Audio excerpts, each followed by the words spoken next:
ना पूरी डब्बा कभी वो बच्चे नाले ने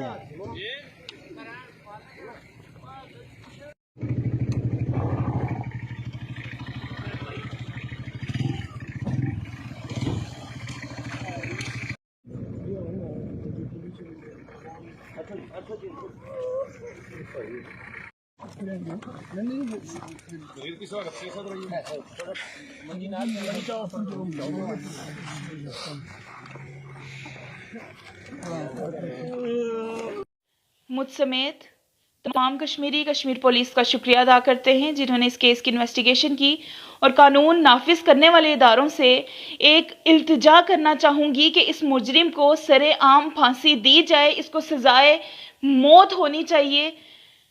क्योंकि अगर ये चीज़ें आज स्टॉप हो जाती हैं, यहाँ पे कवल को इंसाफ नहीं मिलता, तो अल्लाह ना करे इस किस्म की चीज़ें बढ़ जाने का खदशा है।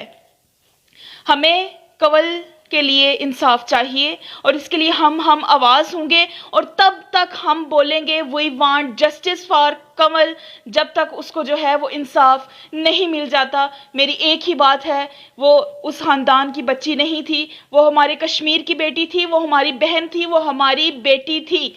वो हमें इंसाफ चाहिए और हम आवाज़ होके उसके लिए इंसाफ का नारा लगाएंगे और उसके कातिलों को जो है वो कड़ी से कड़ी सज़ा दिलवाएंगे।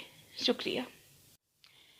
और इसके साथ साथ बहुत अहम बात आज मैं पढ़ रही थी, हमें अपने बच्चों को जो है वो गुड और बैड टच के बारे में जो है वो बताना चाहिए। मैं समझती हूँ एज अ फीमेल, मैं समझती हूँ कि अपने बच्चों को इस चीज़ के बारे में बताएं कि बैड टच क्या है, गुड टच क्या है। कुछ छोटी छोटी चीज़ें हैं कि आप जिसको नहीं जानते आप उसके साथ मत जाएं, किसी से चीज़ ना लें। ये किसी ने जो है वो पोस्ट की थी, मैंने वहाँ से पढ़ा और मुझे बहुत अच्छी ये बात लगी कि अपने बच्चों को जो है वो आप लोग ये चीज़ सिखाएं ताकि इस किस्म के जो वाक़यात हैं वो रोनमा ना हों। बच्चों को भी अच्छे और बुरे में जो है वो फ़र्क पता हो ताकि वो अपने आप को कहीं ना कहीं डिफेंड कर लें। शुक्रिया।